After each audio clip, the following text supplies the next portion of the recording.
Hello class 10th students. चलिए आज हम आपकी जो बुक है इंग्लिश की फ़र्स्ट फ्लाइट उसके फर्स्ट चैप्टर के को डिस्कस करते हैं। और इसका जो फर्स्ट चैप्टर है उसका नाम है अ लेटर टू गॉड, यानी कि भगवान को पत्र, और जिसके राइटर हैं G.L. फुएंटेस। तो चलिए स्टोरी जानते हैं कि लेटर टू गॉड की कहानी क्या है। लेटर टू गॉड यानी भगवान को पत्र। The house, the only one in the entire valley, sat on the crest of a low hill. ये घर जो था एकमात्र ऐसा घर था पूरे घाटी में जो कि छोटी पहाड़ी के ऊपर बना हुआ था। From this height one could see the river. इस ऊंचाई से नदी दिखाई पड़ती थी। The field of ripe corn dotted with flowers. और वो खेत दिखाई देता था जिसमें कॉर्न लगे हुए थे, और कॉर्न में जो बहुत सारे फूल लगे थे वो भी वहाँ से दिखते थे। That always promised a good harvest. ये देखकर ऐसा प्रतीत होता था कि इस बार फसल बहुत अच्छी होगी। The only thing the earth needed was a downpour or at least अ शार। और एक चीज़ जो अभी खेत को ज़रूरत थी वो थी थोड़े से बारिश की। Through out the morning Lencho, who knew his field intimately, had done nothing else but see the sky towards the northeast. आज सुबह से ही लेंचो ने कुछ भी काम नहीं किया सिवाय ये देखने के कि नॉर्थ ईस्ट की तरफ आसमान से बादल आ रहे हैं कि नहीं आ रहे हैं, सिवाय इस चीज़ को देखने के। हालांकि वो अपने खेत को बहुत अच्छी तरह जानता था और अपने खेत की ज़रूरत को भी बहुत अच्छी तरह जानता था। यही कारण था कि वो बार बार नॉर्थ ईस्ट के आसमान को देख रहा था। Now we were really going to get some water women. और उसको थोड़ा आभास हो गया था कि बारिश होने वाली है, इसलिए उसने घर में जो महिला थी उसको कहा कि हम आज पानी हमें मिलने वाला है, यानी बारिश होने वाली है। The women who was preparing supper, महिला जो कि घर में खाना बना रही थी, रिप्लाइड, उसने जवाब दिया, यस गॉड विलिंग। तो उसने कहा कि हाँ, जैसी भगवान की इच्छा। The older boys were working in the field. बड़े लड़के तो खेत में काम कर रहे थे, while the smaller ones were playing near the house until the women call to them all. और छोटे बच्चे जो थे वो घर के बाहर ही खेल रहे थे तब तक जब तक उस महिला ने उन्हें अंदर नहीं बुला लिया। कम फॉर डिनर, भोजन के लिए अंदर आ जाओ, उसने कहा। It was during meal that just as Lencho had predicted, big drop of rain began to fall. और जब ये अभी भोजन कर ही रहे थे उसी समय लेंचो ने जैसे भविष्यवाणी की थी, बड़ी बड़ी पानी की बूंदें गिरने लग गईं, यानी बारिश होने लग गई। In the north east huge mountain of clouds could be seen approaching. North east की तरफ से पहाड़ जैसे ढेर सारे ऊंचे ऊंचे बादल जो थे वो उड़ते हुए आते दिखाई दे रहे थे। द एयर वॉज फ्रेश, हवा में बहुत फ्रेशनेस थी, एंड स्वीट, और बहुत ही मिठास थी। The man went out for no reason than to have the pleasure of feeling rain on his body. और ये लेंचो जो था वो बिना किसी कारण के सिर्फ वर्षा का आनंद लेने के लिए, जब शरीर पर वर्षा की बूंदें गिरती हैं तो बहुत ही अच्छा लगता है, तो इसको फील करने के लिए वो बाहर निकल आया। And when he return he exclaimed, और जब वो कमरे के अंदर गया तो उसने कहा, these aren't rain drop falling from the sky. ये वर्षा की बूंदें नहीं हैं जो आसमान से गिर रही हैं, दे आर न्यू कॉइन्स, ये सिक्के हैं। The big drop are 10 cent pieces. जो बड़ी बूंद है वो 10 सेंट की सिक्के हैं, और द लिटिल वंस आर 5, और छोटे बूंदें जो हैं वो 5 के सिक्के हैं। With a satisfied expression, he regarded the field of ripe corn with its flower draped in the curtain of rain. और बड़े ही संतुष्ट नज़र से उसने अपने खेतों को देखा जहाँ पर बारिश की बूंदों का एक पर्दा बन गया था, यानी कि बारिश गिर रही थी तो आप देखते ही हो कि एक झिल्ली सी नहीं बन जाती है बारिश होती है तो वैसा देख रहा, तो उसको देखकर बहुत ही संतुष्टि उसे हो रही थी। But suddenly a strong wind began to blow, लेकिन तभी क्या हुआ, एक बहुत तेज हवा बहने लग गई, and along with the rain very large hail storm began to fall, और बारिश के साथ साथ अब बड़े बड़े ओले गिरने लगे थे। These truly did resemble new silver coin, वैसे वो ओले जो थे गोल गोल चांदी के सिक्के की तरह ज़रूर दिख रहे थे। The boys exposing themselves to rain, और बच्चे ऐसा होता है ना कि ओले पड़ते हैं तो भाग भाग कर ओले को इकट्ठा करते हैं, तो ये बच्चे भी भाग भाग कर जाकर ओले को इकट्ठा कर रहे थे। Ran out to collect the frozen pearl, और उस समय वो जो ओले थे वो मोती की तरह, सफ़ेद मोतियों की तरह दिख रहे थे। It is really getting bad now, exclaim the man.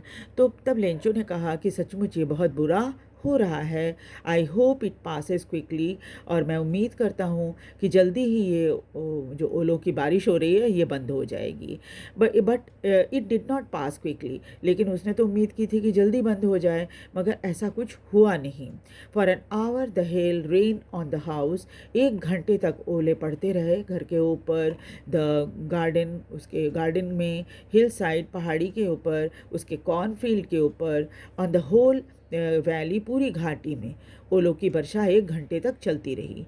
The field was white as it if covered with salt, और फील्ड जो फील्ड था वो सफ़ेद दिख रहा था, ऐसा जैसे प्रतीत हो रहा था कि चारों तरफ नमक छिड़क दिया गया है। Not a leaf remained on the tree, पेड़ों पर एक भी पत्ती नहीं बची थी। The corn was totally destroyed, और पूरा जो खेत था वो बर्बाद हो गया था, कॉर्न जो था वो पूरा बर्बाद हो गया था। The flowers were gone from the plant, और ओले की चोट के कारण जो फूल खिले हुए थे कॉर्न के पौधों के ऊपर वो सब गायब हो गए थे। Lencho soul was filled with sadness, ये सब देखकर लेंचो बहुत उदास हो गया। When the storm has passed, जब ये तूफान रुक गया, he stood in the middle of the field, और वो अपने खेत के बीच खड़ा हो गया। सेड टू हिज सन, और अपने बेटों को कहा, plague of lotus would have lift more than this, अगर किसी लोकस्ट, आपको पता ही ना, टिड्डे जो होते हैं वो बहुत बड़ी बड़ी झुंड में आते हैं और पूरी फसल को बर्बाद कर देते हैं। तो लेंचो ने कहा कि अगर लोकस्ट भी आए होते ना, ये टिड्डे भी अगर आए होते तो क्या होता, वो थोड़ा बहुत हमारे लिए छोड़ देते है ना। बट क्या हुआ, the hell has left nothing, लेकिन इस ओले ने तो हमारा कुछ भी नहीं छोड़ा। This year we will have no corn, इस बार तो हमें लगता है हम कॉर्न नहीं मिलेगा, अनाज नहीं मिलेगा। द नाइट वॉज सॉरोवन, वो रात बड़ी उदासी भरी थी। All our work for nothing, हमने इतनी मेहनत की, उसका रिज़ल्ट जो है वो कुछ भी नहीं मिला। There is no one who can help us, हमें तो अब कोई भी ऐसा नहीं है जो मदद कर सके। We will all go hungry this year, इस साल तो हमें पूरी तरह से भूखा रहना पड़ेगा।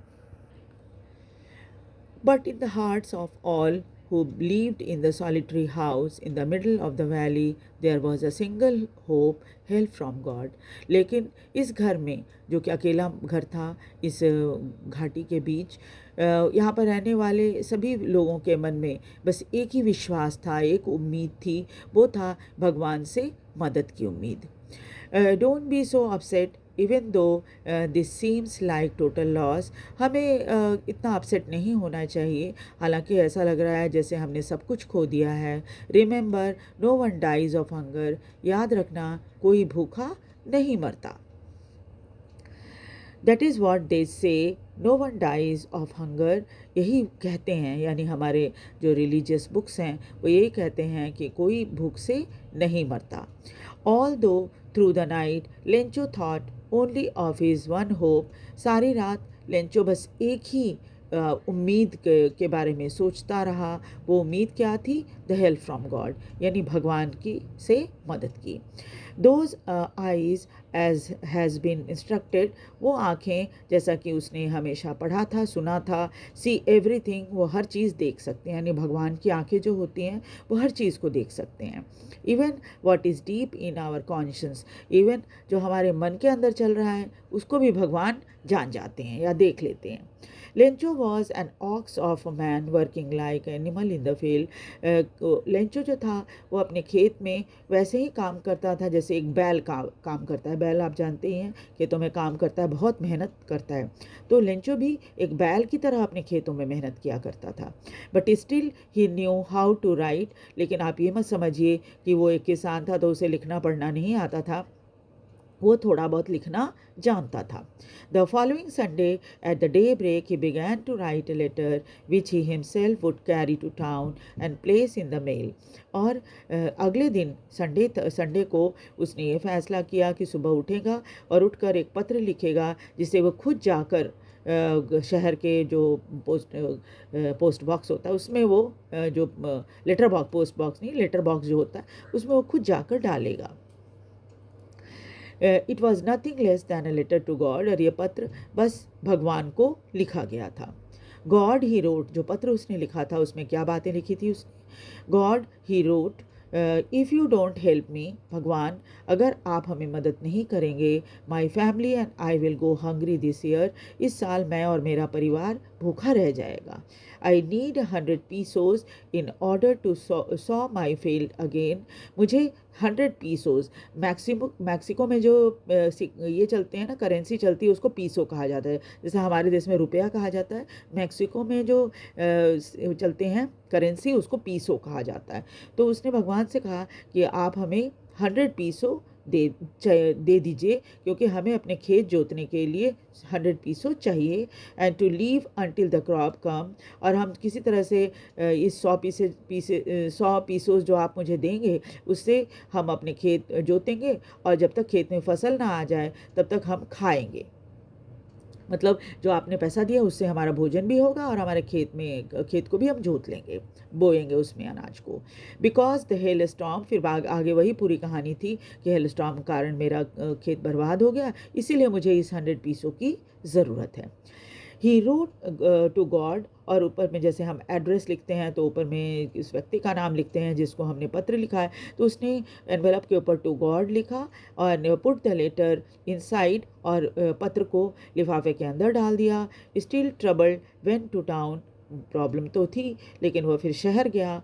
एट पोस्ट ऑफिस, और पोस्ट ऑफिस में गया। He placed stamp on the letter, आपको पता ही है जब हम किसी को पत्र भेजते हैं तो उसके ऊपर टिकट या स्टैम्प लगाना पड़ता है, तो उसने स्टैम्प खरीदा, स्टैम्प लगाया उसके ऊपर, and dropped it in the mail box, और उसके बाद उसने उस पत्र को मेल बॉक्स में डाल दिया। One of the employees who was a postman and also helped at post office, एक पोस्ट ऑफिस का एम्प्लॉय जो कि पोस्टमैन भी था और पोस्ट ऑफिस के कई काम में मदद भी किया करता था, went to his boss laughing heartily, बहुत ज़ोर से हंसता हुआ वो अपने बड़े अधिकारी या बॉस जो होते हैं उनके पास गया, and showed him the letter to God, और भगवान को लिखा हुआ पत्र उसने उसे दिखाया। वो तब बहुत हंस रहा था। Never in his career as a postman had he known that address, अपने पोस्टमैन के करियर में उसने कभी ऐसा एड्रेस देखा ही नहीं था कि भगवान को पत्र लिखा गया हो। The post master, a fat amiable man, post master भी बहुत ही विनम्र व्यक्ति था। ऑल्सो ब्रोक आउट लाफिंग, उस पत्र को देखते ही वो भी ज़ोर ज़ोर से हंसने लगा। But almost immediately he turn serious, लेकिन उसके तुरंत बाद वो बहुत गंभीर हो गया। And tapping the later on his desk commented, और अपने टेबल पर रखे हुए उस पत्र को मतलब थपथपाते हुए उसने कहा, व्हाट अ फेथ, कितना विश्वास है इस व्यक्ति को। I wish I had the faith of a man who wrote this letter, काश मेरे मन में भी इस व्यक्ति की तरह ही भगवान के प्रति इतना विश्वास होता। Starting up a correspondence with God, देखो इतना विश्वास है उसे भगवान पर कि उसने तो कॉरेस्पॉन्डेंस यानी पत्र भी लिख दिया है भगवान को। So in order not to shake the writer's faith in God, उसने मन में ये सोचा कि वो उस विश्वास को कायम रखेगा, जो भगवान के प्रति उस व्यक्ति का विश्वास पत्र में दिख रहा है वो उसे कायम रखेगा। The post master came up with idea, इस बात को कि उस व्यक्ति का विश्वास कायम रहे भगवान के ऊपर, पोस्ट मास्टर के दिमाग में एक आइडिया आया। आंसर द लेटर, उसने तय किया कि वो पत्र को का जवाब देगा।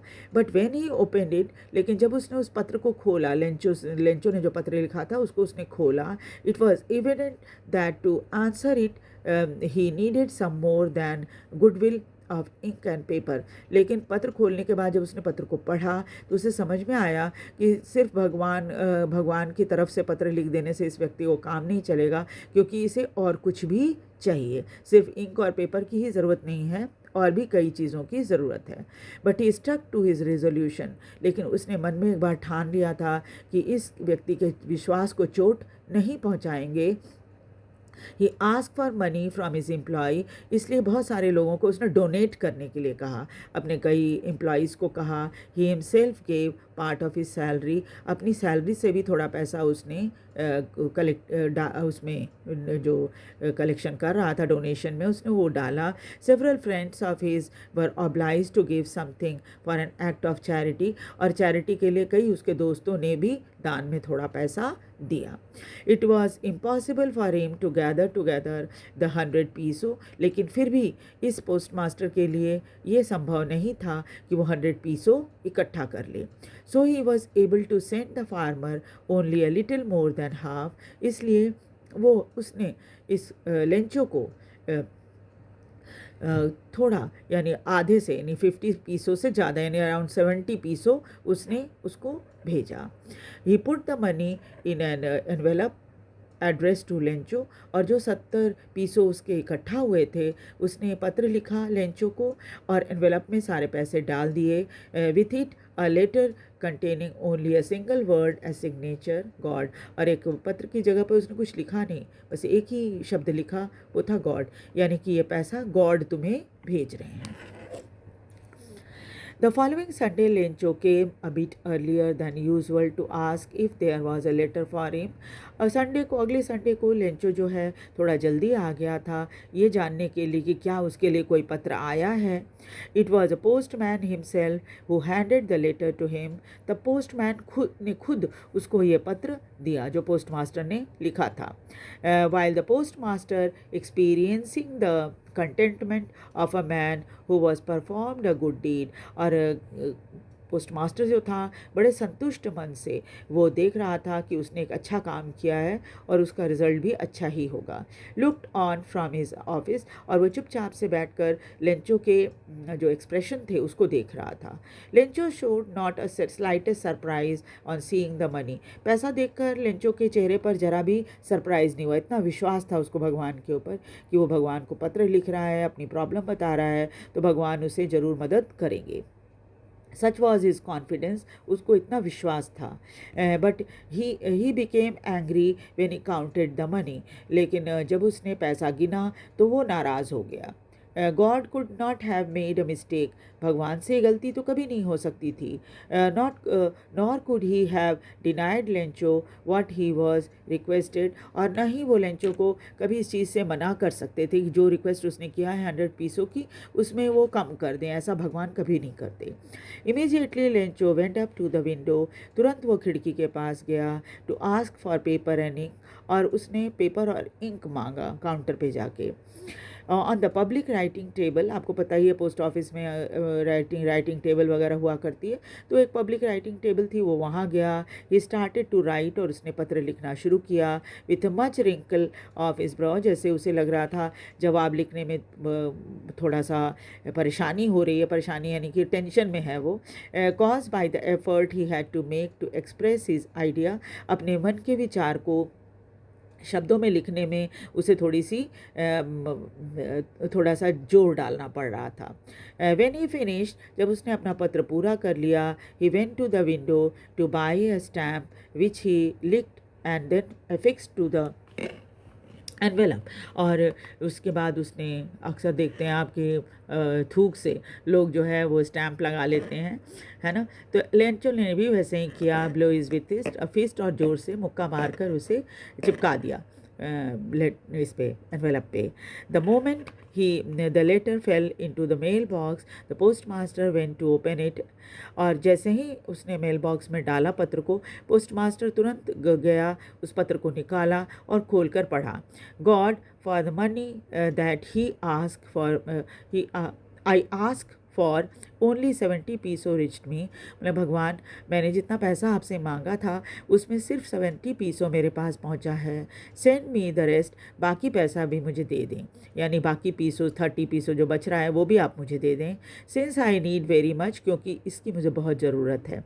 But don't send it to me through the mail, आप मेल से इसे ना भेजें, because the post office employees are bunch of crooks. और नीचे उसने लेंचो लिखा, और यानी कि उसका कहना था कि एम्प्लॉय जो हैं वो पोस्ट ऑफिस के एम्प्लॉय जो हैं वो बहुत बेईमान हैं, और वो शायद फिर से चीटिंग करेंगे मेरे साथ, इसलिए आप मेल में उसे ना भेजें। ये, और उसने अपने नीचे पत्र के नीचे अपना नाम लिखा, लेंचो। तो ये कहानी थी जो कि लेटर टू गॉड है, लेटर टू गॉड चैप्टर है, फर्स्ट चैप्टर फर्स्ट फ्लाइट का। और इस कहानी में दो चीज़ें बड़ी महत्वपूर्ण हैं। वो है लेंचो का विश्वास भगवान के प्रति, और दूसरा कि कई बार हम किसी व्यक्ति के लिए अलग धारणा बना लेते हैं, है ना, क्योंकि हमें सच्चाई पता नहीं होती, इसलिए अक्सर हम कई बार जो है बिना सोचे समझे सामने वाले के लिए अलग धारणा बना लेते हैं। Thank you. और आपको ये स्टोरी कैसी लग रही है? मुझे लगता है आपको स्टोरी ज़रूर समझ में आई होगी।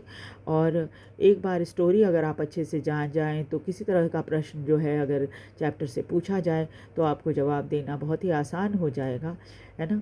और आप इस वीडियो को देखें, इसे लाइक और सब्सक्राइब करें, और कमेंट करके मुझे बताएं कि और क्या चीज़ आप इस चैप्टर से रिलेटेड चाहते हैं। Thank you.